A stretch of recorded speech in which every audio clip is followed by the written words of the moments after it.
pode. Favela pode. Favela pode. Favela pode.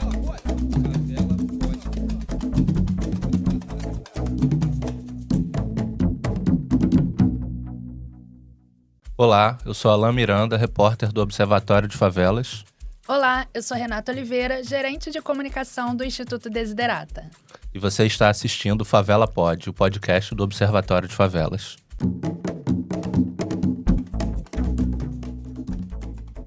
Bom, chegamos com mais um episódio do Favela Pod.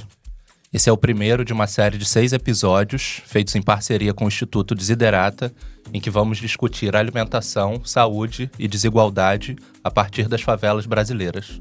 E para começar, a gente vai olhar para os dados, mais especificamente para a pesquisa do Instituto Desiderata, que investigou o acesso à alimentação de famílias com crianças em 3 territórios: a Favela da Maré, no Rio de Janeiro, o Caramujo, em Niterói, e o Coque, no Recife.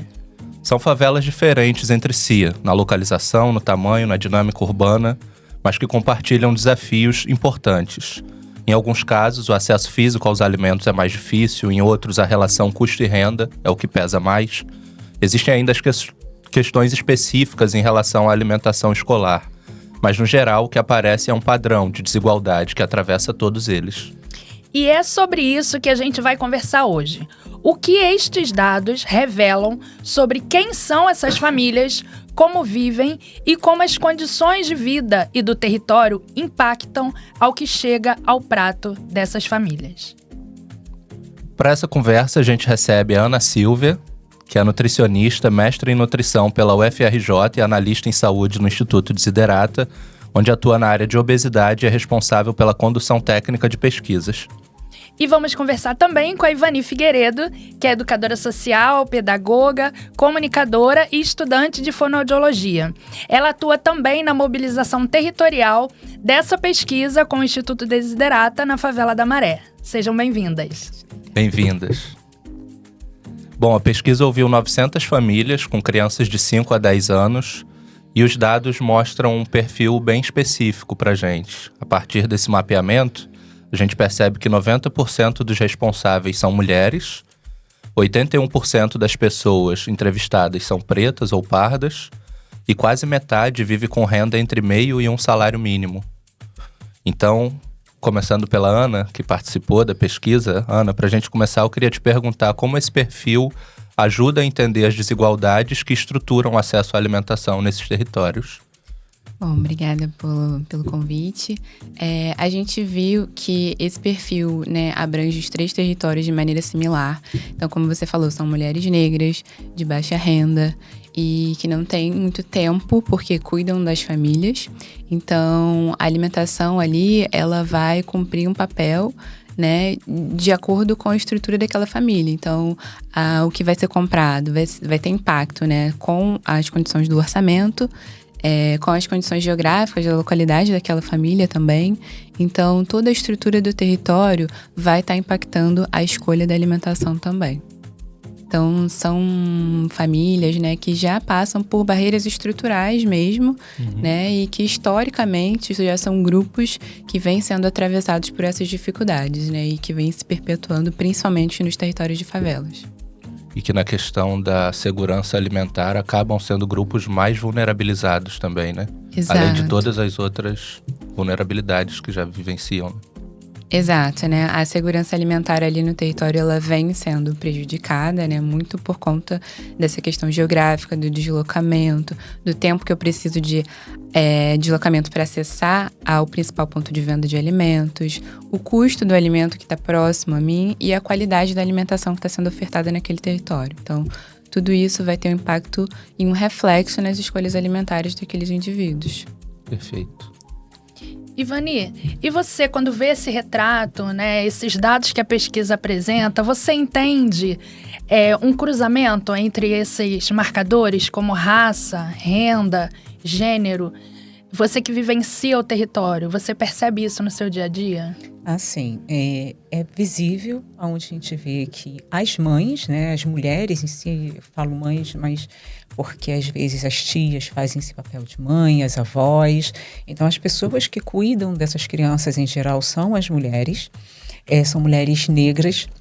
A gente vê um marcador aí de mulheres pardas, mas a gente vê muito mais mulheres negras retintas dentro dessa comunidade, assumindo esse papel. E aí a gente consegue ver uma outra coisa também, que a gente vai chamar do racismo ambiental, onde essas pessoas são jogadas à margem, totalmente à margem. A gente fica à margem de uma sociedade onde a gente não tem tanto acesso à cidade e nem consegue ter acesso aos locais que a gente pudesse comprar alimentos num atacado. Eu falo, me coloco nessa inclusão, mesmo estando dentro de uma comunidade, mas com uma vivência diferenciada, mas porque eu também, antes mesmo das minhas formações, eu vivi como mãe solteira, né, dificuldades onde eu pudesse alimentar os meus filhos de uma forma mais saudável. Hoje a nossa realidade é outra, mas da maioria das mães, da maioria das pessoas que cuidam dos outros, das outras crianças ali dentro, a gente vê que ainda é precarizada a alimentação, essa alimentação saudável. E aí a gente também vai falar um pouco das mães atípicas, né? Talvez a pesquisa não fale tanto, mas que são mães que muitas das vezes também são deixadas pelos seus maridos, né, os seus companheiros, e vão cuidar dos seus filhos sozinhas ali dentro. E aí como que elas fazem para poder ter que ir trabalhar, ter que tentar estudar para poder conseguir um emprego melhor. E muitas das vezes ficam apenas com o auxílio que o governo dá e que não dá para poder comprar os alimentos dentro da própria comunidade, porque como a gente vai ver dentro das pesquisas, acaba se tornando muito caro. E aí, o que a gente compra? A gente compra uma fruta, uma banana que é R$10 a dúzia, ou a gente vai ali na esquina da loja e vai comprar um salgadinho que é R$7, que vai ter mais carboidrato e vai saciar muito mais do que a fruta. Então, é uma realidade triste, mas que existe.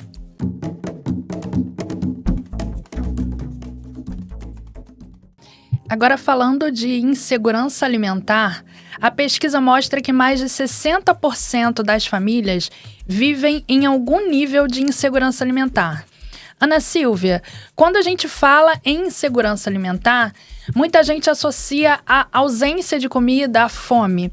Mas existe um outro indicador aí, né, nesse dado. A pesquisa mostra que existem níveis diferentes. Você pode falar um pouquinho pra gente sobre isso? Exato, Renata. Na verdade, a insegurança alimentar é uma escala, né? Ela vai desde a preocupação com a falta do alimento, então se aquela compra, né, vai, por exemplo, dar até o final do mês, até mesmo para o início da falta da quantidade, então a gente vai de leve, que é a preocupação moderada, onde é a preocupação com a falta da quantidade, e a grave, que já é a ausência em si, né? Então, mais de 60% das famílias estão em algum desses níveis, né? E algum desses territórios, a gente tem esse nível acontecendo já com a falta do alimento dentro dos lares das famílias. Então, já é o nível mais grave de insegurança alimentar. E para você, Ivani, como é que você percebe essa insegurança no cotidiano das famílias, mas pensando principalmente nas crianças, né, do território da Maré? Como a nossa amiga Ana falou, realmente a gente percebe essa insegurança total na falta de alimentação nos lares. Tanto que algumas professoras, quando a gente vai fazer essa pesquisa e vai conversar com elas, relatam que a escola, muitas das vezes, é o único lugar que essas crianças têm um alimento. Então, muitas das vezes, eles chegam lá pela manhã para tomar o café, tem o almoço e tem escola que não tem lanche, mesmo sendo integral, não tem lanche final. E tem algumas escolas que têm um lanche final. Então, a escola é um dos principais órgãos onde essas crianças conseguem ter uma alimentação mínima possível. E ainda tem aquelas crianças que ainda têm uma rejeição alimentar. Né? Mesmo a escola oferecendo, as crianças não conseguem aceitar todos os alimentos que são oferecidos na escola. Então, ainda tem uma outra preocupação das diretoras, das coordenadoras, das professoras da escola, que o que fazer. Porque muitas das vezes a gente vai cair para uma desnutrição grave. Né? E você acha que, assim, nesse cenário da renda, né, da dificuldade, assim, do custo dos alimentos, na sua percepção, assim, você acaba vendo muitas crianças consumindo esses ultraprocessados, ou seja, salgadinho, ou essas coisas com corante, essas coisas não nutritivas, né? Que a gente Sim, imagina bem. porque o que acontece? Quando as crianças, muitas das vezes, saem do horário escolar, nem sempre elas ficam dentro das suas casas, digamos assim, guardadas e protegidas. Elas ficam mesmo na comunidade. Quem conhece a Maré, né, vê que tem um número muito grande de crianças na rua. E essas crianças, mesmo quando não tem o alimento em casa, os pais não têm como oferecer um dinheiro para poder comprar, elas viram pedintes. Então pede uma aqui, pede outra ali, e elas conseguem comer. E muitas das vezes não é comer para se saciar, às vezes é para saciar um outro transtorno, uma ansiedade ou alguma outra questão. E essas crianças conseguem pedir, ou pedir até mesmo na própria venda, e a pessoa dá um salgado, dá um refrigerante. Mas se você chega numa barraca de frutas, ninguém vai te oferecer uma banana, não vai te oferecer. As coisas vão se influenciando, né? Sim, infelizmente. Mais de um marcador, né? Bom, a pesquisa também mostra, né, que o problema não está ligado só à falta, né, de comida, falta de alimento, mas muitas vezes as condições desse acesso. A questão, como a Ana Silva já comentou, do preço alto, do deslocamento longo, né, e uma oferta menor de alimentos saudáveis nesses territórios. Então, voltando para você, Ana, quais são os principais fatores que vocês observam na pesquisa que dificultam o acesso a uma alimentação saudável nesses territórios, né? Da Maré, do Coque e do Caramujo. Exato, né? O que você falou do preço é um dos principais fatores hoje, né? A nível Brasil. As pessoas têm essa dificuldade, né? Com o aumento do preço dos alimentos, de acessar principalmente os alimentos saudáveis, como a Ivani falou, né? Estão mais caros e dentro desses territórios, além de eles estarem mais caros, eles já não chegam com uma qualidade tão interessante comparado a outros territórios fora ali do ambiente da favela, né? Então, o preço tem sido uma das principais barreiras e o deslocamento, né? A posição geográfica do território influencia muito, né? A gente viu aí na pesquisa que algumas famílias têm mais de 30 minutos de tempo de deslocamento para chegar ao principal ponto de compra. Além disso, às vezes ela precisa se locomover com transporte público ou com transporte de aplicativo. Então, isso também vai influenciar no custo, né? Tem um custo agregado ali de deslocamento que vai impactar no quanto eu consigo comprar no final, né? De ida e de volta. Além da posição geográfica, então, que a gente viu que alguns territórios, né, têm mais fácil acesso, né? Então, o território da Maré, ele é cercado ali de atacadões, né? De grandes mercados. E poucas opções, mas comparado ao território do Coque, por exemplo, que fica numa ilha, onde as pessoas precisam de fato ir a um ponto, né, mais distante, o acesso entre os territórios é diferente. Então, isso também vai influenciar muito. E o que está presente dentro do território vai ser, de fato, ali o meu principal ponto de venda. Então, se eu tenho um mini mercado, mesmo que venda mais caro, as pessoas vão optar por estar comprando o que está próximo. E nem sempre o que está próximo vai ser o que apresenta a melhor qualidade de venda e de oferta de alimentos, né? Então, a gente vê também uma ausência, né, de equipamentos públicos, por exemplo, de feiras livres, de sacolões, de hortifruti, restaurantes populares, cozinhas comunitárias, que são equipamentos que vão aí ajudar também nessa questão da segurança alimentar, principalmente dentro do território. Perfeito. E tem muitas essas diferenças de cada local, né? Porque você falou assim dessas opções de mercados em volta da Maré, mas a maioria são fora da favela, né? É fora, né? E eu sinto que ali tem alguns mercadinhos dentro do território que atendem mais a população, né? Conversando com as pessoas, elas dizem que acabam acionando aquele lugar, até porque elas já cortam esse custo de deslocamento, né? Esse tempo e esse custo, né? Porque apesar de estar fora, você consegue ir, né, a pé, mas de fato você gasta ali um tempo grande de deslocamento. Então, isso também vai impactar. E é um tempo muito valioso, né? Para essas pessoas é um tempo de fazer renda, de cuidar do filho. Exato. De estar com outras 1000 obrigações que as pessoas faveladas têm, né? É isso, acho que hoje a gente tem um valor caro aí no nosso dia a dia, principalmente, né, de comunidades e territórios mais populares, que é o tempo, né? Além do preço, né? Como a gente falou, que o preço é enfim, de qualquer pessoa, né? Acho que é o primeiro marcador que a gente vê quando vai comprar ou consumir qualquer coisa, né? É o preço. Mas eu acho que o tempo, né? Principalmente para pessoas, né? Lideranças de família, mulheres, né? Que estão nesse papel. Eu acho que a gente tem, né? Historicamente aí uma sobrecarga, né? De trabalho, de tempo. É o trabalho doméstico, é o trabalho na rua. Enfim, então acho que tempo é um dos valores principais aí nesse grande desafio da alimentação saudável, né? E como você vê, Ivani, que isso se traduz assim no território? Você percebe essas questões no dia a dia das pessoas? Você é uma liderança também, né, no território, você é educadora. Então, como é que você percebe, assim, no seu convívio com as pessoas, moradores da Maré, por exemplo, de que forma que isso impacta na hora da escolha, assim, o tempo, a distância, a oferta, a disponibilidade de alimentos? Como é que você percebe isso no dia a dia? Infelizmente as pessoas têm pouco tempo, né? Quando é uma mãe solo, sem rede de apoio, que antigamente a gente via os territórios periféricos muito como o quintal de casa, né? Alguém vai ali, vai ajudar a tomar conta dos nossos filhos, e hoje a gente não tem mais isso, né? Infelizmente, as crianças ficam muito jogadas.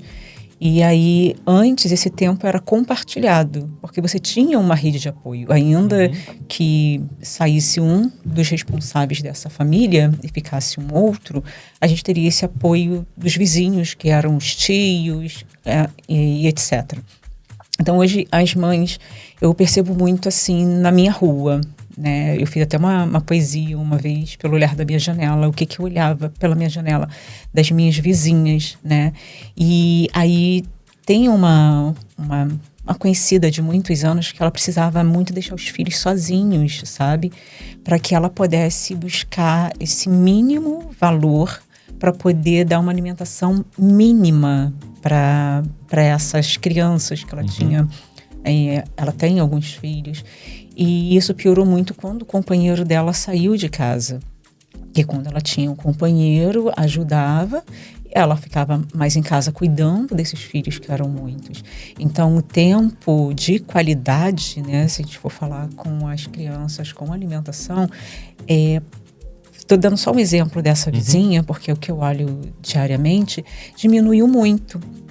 E aí ela não tem tempo para ela não tem tempo para os filhos, ela não tem tempo de dar uma alimentação equilibrada. E aí, mais uma vez, a gente volta naquele caso das crianças pedintes. E aí as crianças vão para a esquina, vão pedir alguém qualquer coisa. Às vezes as pessoas dão doce. E o que é pior, né? Eles oferecerem, toma aqui uma bala, toma aqui um doce. Infelizmente, porque as mães não têm tempo. E aí a escola, que às vezes faz esse papel dessa alimentação. Isso quando as crianças vão, né? Porque as mães também não têm tempo de levar os seus filhos para a escola. Elas deixam eles arrumados e falam assim, olha, vai para a escola. Isso às vezes com 6, 7 anos de idade. E tem escolas próximas. Então, as crianças têm que aprender a serem maduras muito tempo. E aí a gente vai percebendo também que essa falta de tempo nessa infância vai prejudicar para uma adolescência, vai prejudicar na vida adulta desse ser, né, que está sendo formado ali. Então, olhar da minha janela para a minha comunidade, para as mães, eu falo mães porque são as que mais ficam sozinhas. Raramente você vai ver o papel do pai, né, sozinho em casa. Então, um homem, sem fazer distinção de gênero, mas nessa constituição que ainda existe dentro da comunidade, né, que é pai, mãe e ali os filhos, você vai ver que o pai, ele sai, ele não disponibiliza mais tempo nenhum e fica aqueles filhos ali sozinho, carente de todo tipo de tempo. Um tempo alimentar, um tempo para uma diversão, um tempo de ouvir esse pai. E essa mãe, eu não sei se ela gasta esse tempo ou se ela perde esse tempo, né? Porque ela tem que sair para poder cuidar desse filho. É muito louco, né? Pensar que ela sai para poder cuidar desse filho. E esse filho, essa filha fica sozinha em casa.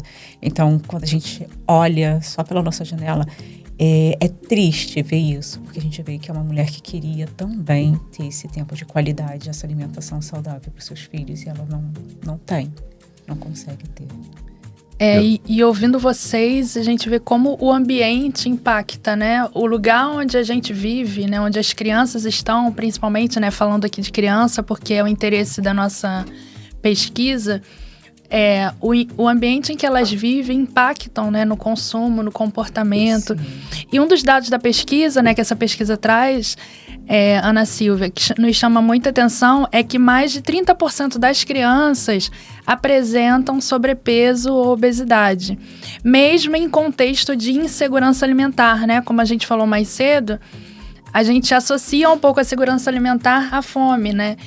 E o excesso de peso a não fome. Então, a gente queria ouvir um pouquinho você falando sobre isso, né? Existe uma expressão técnica, né, que, na pesquisa, que fala sobre a dupla carga de má nutrição, né? E como esses dois elementos convivem juntos. A fome, né, a insegurança alimentar e a obesidade.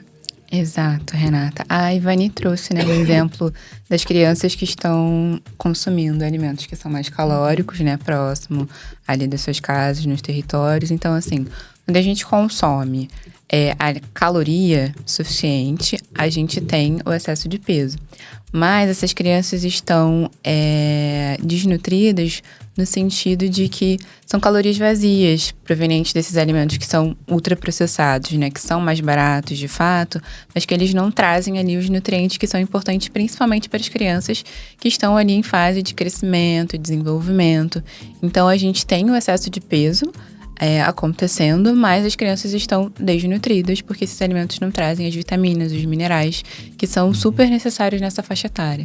Então, a gente tem o consumo de alimentos, né, proveniente desses ultraprocessados, mas a qualidade da alimentação está muito comprometida porque esses alimentos de fato não trazem benefícios para a saúde. Você acha que às vezes falta um pouco de... Porque a educação alimentar não é um tema assim muito amplo, muito acessível, né? Para as pessoas terem mais um conhecimento de que tipo de nutrientes elas conseguem dos alimentos, né? Você acha que isso também é uma carência que assola esses territórios? Ter mais noção sobre o que é saudável comer ou não? Sim, acho que sim.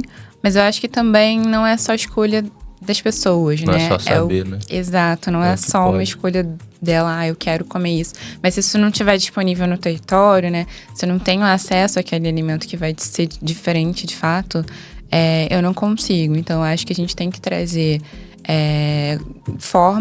maneiras de levar uma alimentação adequada para essas famílias, para que elas possam fazer as escolhas que são benéficas para a saúde, né? Principalmente a saúde das crianças, que são as mais prejudicadas nesse ambiente. Perfeito. Eu acho que você podia falar um pouquinho, Ana, a gente está falando aí de alimentos ultraprocessados, alimentos saudáveis. Qual é a diferença? Assim, como é que a gente identifica o que é um alimento ultraprocessado, por exemplo? Eu não sei se isso é de conhecimento de todos, já que a Alain puxou a questão da educação, acho que vale um espaço para a gente educar também quem está assistindo a gente e falar um pouquinho sobre o que são esses alimentos que fazem tanto mal, né, pra gente. Exato, são alimentos que normalmente são alimentos embalados, né? Então a gente tem ali os pacotes, os salgadinhos, os refrigerantes, os embutidos, né? Então salsicha, hambúrgueres processados, né?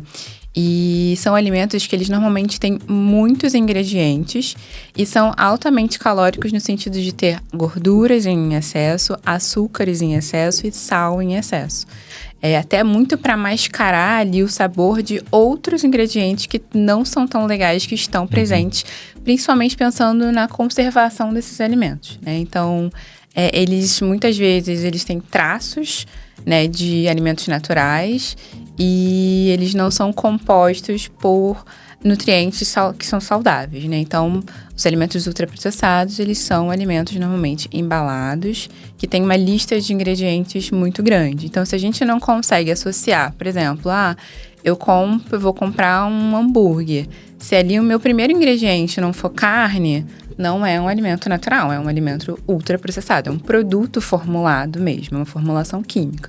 Então a gente tem que ter muita atenção à lista de ingredientes e pensar, né, associar o que é aquele produto e o que está sendo, né, colocado ali como ingrediente para a gente conseguir fazer essa diferenciação. Geralmente são letras bem pequenininhas, né? Exato. E tem isso, Ana, de o que vem descrito primeiro é o que tem em maior quantidade ali dentro daquele produto, né? Isso. A embalagem diz muito pra gente, né? Então, se a gente tem uma lista de ingredientes que tá um pouquinho escondida, tá difícil da gente enxergar, Coisas né? que a gente nem sabe o que é.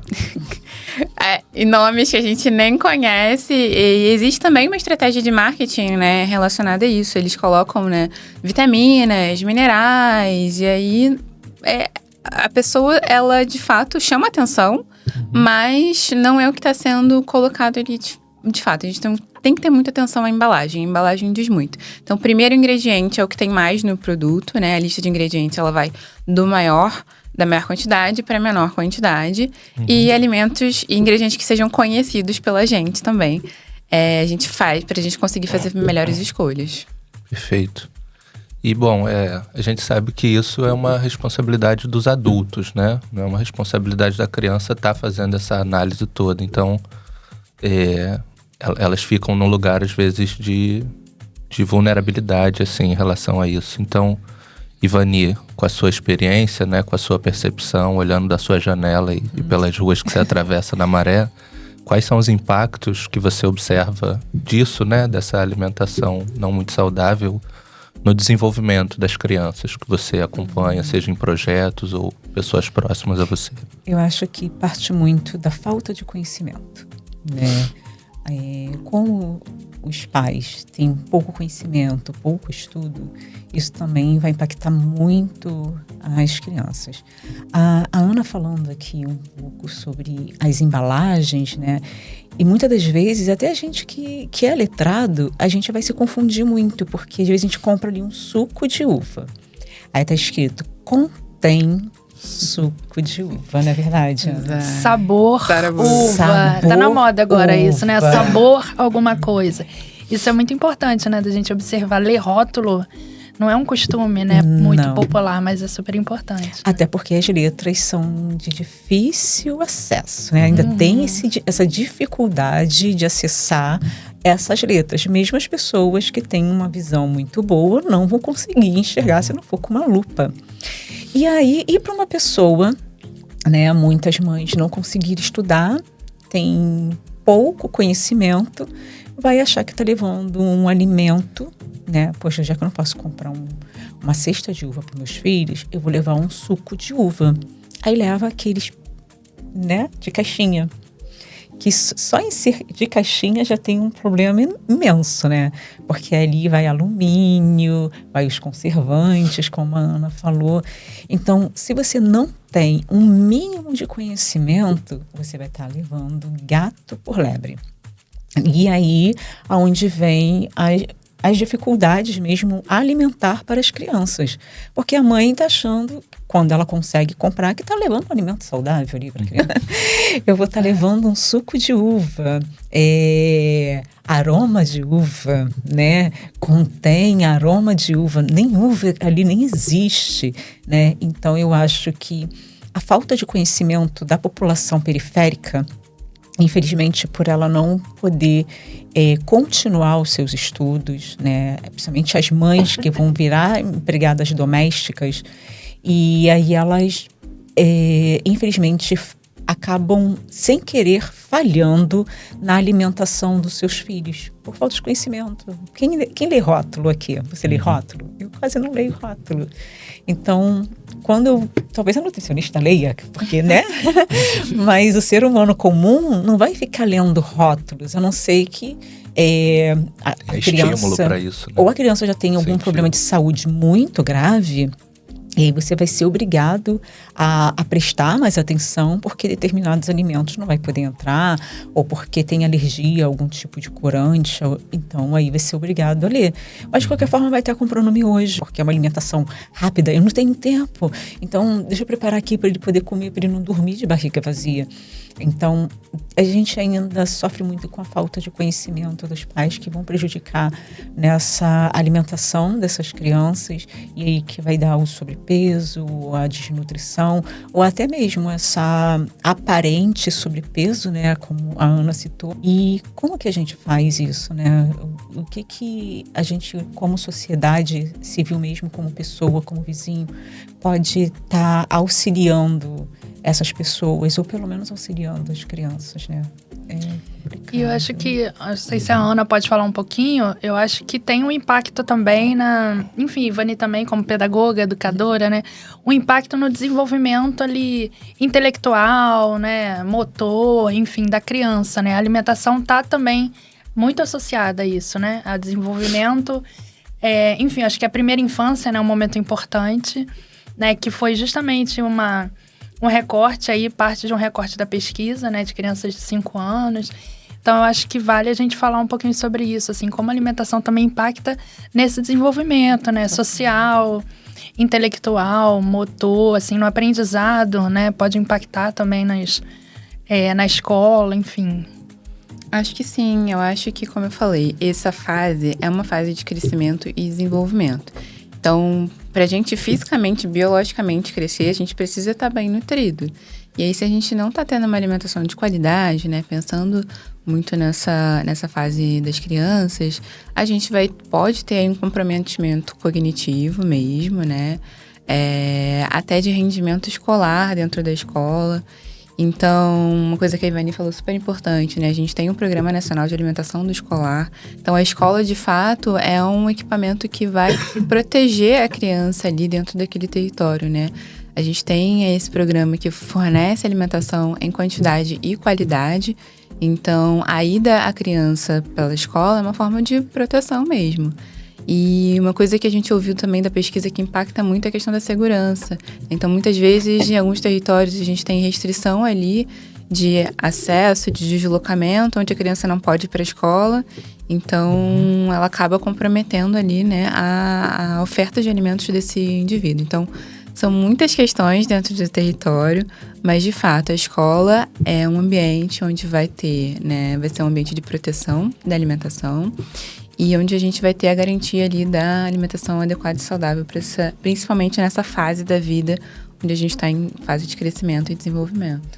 Parece muita coisa, né? Tudo parece começar assim na alimentação, porque a gente sabe que dentre muitas coisas que promovem saúde, não é o remédio, né? É ter uma boa nutrição ali que vai te possibilitar, como a Ana colocou, tanto o desenvolvimento físico, né, do seu organismo, mas também isso que você falou, ninguém aprende nada de barriga vazia, assim. Então, o nosso desenvolvimento cognitivo, né, nossas formas de aprender também vai passar por uma necessidade, assim, de acesso, né? Não é só saber o que é melhor, mas poder acessar. São muitas camadas, né? Não é só matar fome, né? Tem muito... A alimentação tá num lugar muito mais importante, né? De qualidade de vida, primeiro de direito, né? Acho que é importante dizer. E a gente vai falar nos próximos episódios também sobre isso, né? Que a alimentação saudável e adequada é um direito, né? Acho que começa por aí. E ter ou não uma alimentação, né, adequada e saudável vai impactar em muitas coisas na nossa vida, né? Desde a infância, né? Que é o público que nos interessa aqui, né? A gente falar desse início de vida que é essencial, né? Em relação ao consumo, né? A alimentação. É isso. Bom, e seguindo aqui, né? Pro final do nosso episódio, desse primeiro episódio, né? Discutindo os principais achados da pesquisa. Mesmo com esse cenário desafiador, né? Todas essas situações, né, que pessoas periféricas estão vulneráveis. A gente sabe que existem respostas que vêm dos próprios territórios. A gente sabe que em periferias e favelas sempre passou por isso, né? Muitas das coisas mais potentes que esses territórios desenvolveram foi ali se virando, se mobilizando, agindo juntos. E como hoje a gente tem as cozinhas comunitárias, a gente tem hortas, tem algumas redes de solidariedade, né, que arrecadam alimentos e distribuem.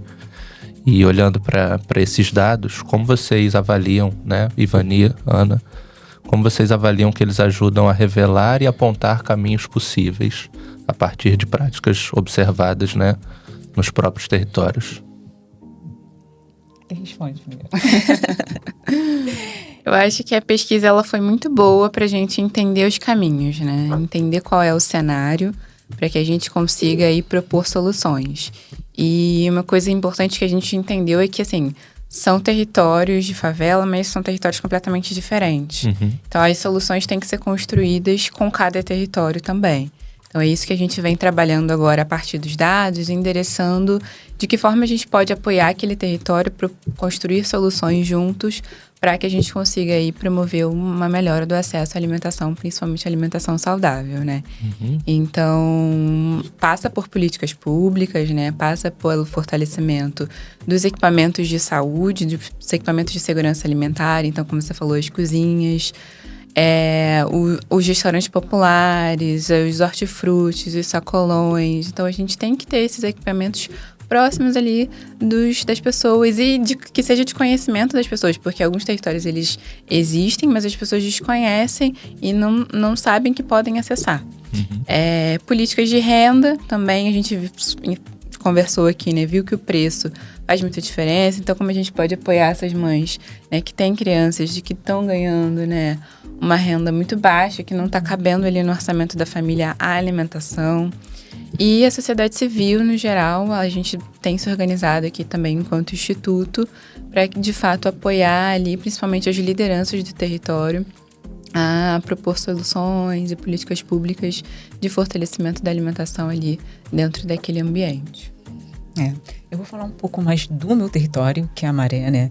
Então, a Maré é um território muito grande. Então, cada comunidade, ela tem a sua estrutura. E tem não um restaurante popular, mas a cozinha comunitária. Então, nem todo mundo tem acesso a essa cozinha comunitária, porque são 3 ou 4 cozinhas comunitárias, um único restaurante popular na Avenida Brasil, longe de outras comunidades, aí fica muito mais próximo de uma única comunidade. E aí a gente consegue ver essa insegurança alimentar muito maior, porque às vezes tem o equipamento, mas as pessoas não têm o acesso a esse equipamento, né? E aí uma cozinha comunitária consegue fornecer 200 quentinhas por dia só, mas na Maré são 110 mil pessoas. Isso no censo de 2012.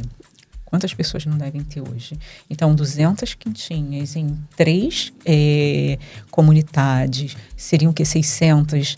Não dá nem 10% da população, né? É toda a população da Maré que necessita dessa cozinha?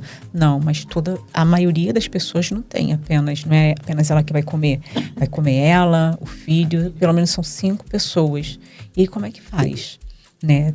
Acho que não basta ter os equipamentos. Os equipamentos eles precisam suprir a necessidade desses territórios, né? E a Maré é um território muito grande, com uma único restaurante popular na Avenida Brasil, né? E hoje algumas pessoas têm até receio, por exemplo, perdeu o emprego agora, não tem alimentação, eu vou para um restaurante popular, vou levar minha família, mas tem receio, porque não consegue levar as crianças lá, porque infelizmente também, ou felizmente, atende pessoas em situação de rua, e pessoas usuárias de drogas, né, de entorpecentes.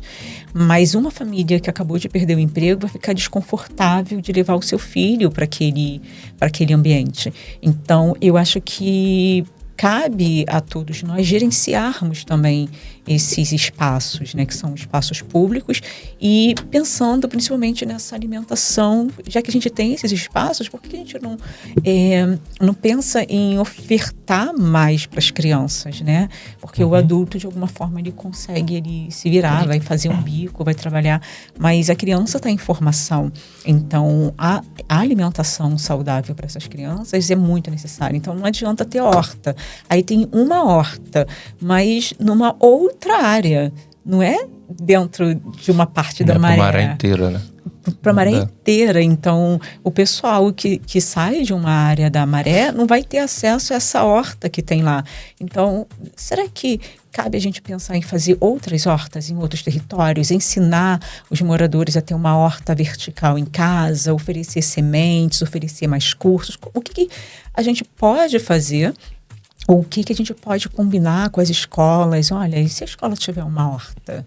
E se em cada esquina, porque a amarela está muito em cima de cimento, né? Então é difícil a gente encontrar hoje um espaço ali, mas a horta que tem na Maré, ela é feita justamente em cima do cimento. E foi aterrada, botaram bastante terra, é um quadradinho como se fosse uma piscina, e aí se faz uma horta. Poxa, será que eu consigo fazer isso na esquina da minha casa, no lugar de ter lixo? Será que eu consigo fazer isso num canteiro ali perto da, quem conhece a Maré, né, da divisa, ali perto da areninha, que ainda tem um espaço de terra ali? Onde que eu consigo fazer isso? Então, eu acho que vale muito essa incidência política, né, de alimentação saudável e de criação de hortas e de novos meios para que a gente possa oferecer uma alimentação de qualidade e saudável para as nossas crianças.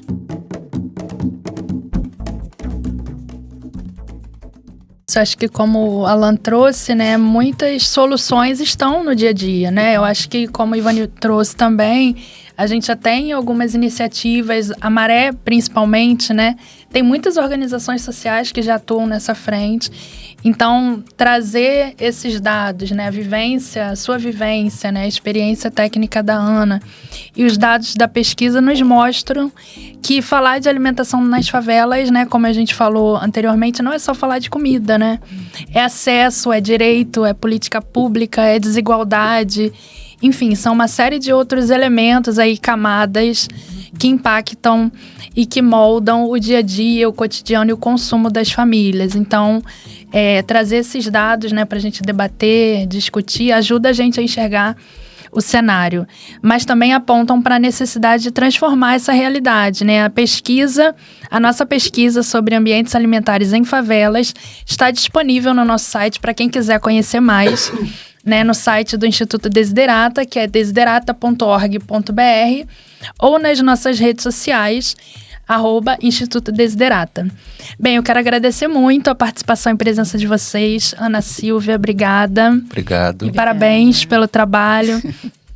Ivani, muito obrigada, né, por esse diálogo tão importante. Foi muito bom ter vocês aqui. Eu deixo o convite para tanto vocês como quem está nos ouvindo assistirem, acessarem a nossa pesquisa, né, e, enfim, também contribuírem aí com essa divulgação de dados que é tão importante para que soluções, né, apareçam, para que as políticas públicas e outras pessoas, né, que possam contribuir possam chegar e apoiar também esse trabalho e os territórios. Então, eu queria deixar também para vocês o convite de compartilhar aí como é que a gente acessa vocês, como é que quem está nos ouvindo, se quiser trocar uma ideia, conversar, saber mais, como é que consegue encontrar vocês? Ivani? Vocês conseguem me encontrar no Instagram, Ivani_Figueiredo, ou pelo WhatsApp, não tem problema nenhum, eu adoro receber mensagens. Mas não divulga seu número aqui, não. Ou nas redes sociais vocês vão conseguir encontrar, né? Ou Miscelânea_Black, vocês também me encontram lá. Chiquérrima. Gente, eu sou do Instituto Desiderata, então qualquer dúvida sobre pesquisa, pergunta, vocês podem me contactar no meu e-mail institucional, que a gente pode divulgar depois. Então, fiquem à vontade para trocar, propor ideias, soluções, encontros sobre os dados. Quanto mais a gente falar sobre isso, mais a gente vai conseguir melhorar esse cenário. É isso, obrigado, gente. Quero agradecer mais uma vez a participação de vocês. A gente está chegando aqui ao fim do nosso primeiro episódio dessa série de 6 episódios, onde vamos discutir alimentação e segurança alimentar nas favelas. E fica aqui o convite para vocês acompanharem os próximos. O Favela Pod é uma produção do Observatório de Favelas, que há mais de 20 anos atua pela superação das desigualdades e pelo fortalecimento da democracia, a partir das favelas e periferias. Para acompanhar nossos conteúdos, acesse observatoriodefavelas.org.br e se inscreva no nosso boletim de notícias e análises Siga também o Favela Pod nas principais plataformas de streaming para seguir acompanhando narrativas sobre as favelas e periferias brasileiras. Eu sou Alan Miranda. Eu sou Renata Oliveira. E esse foi mais um episódio do Favela Pod. Até a próxima. próxima. Tchau, gente.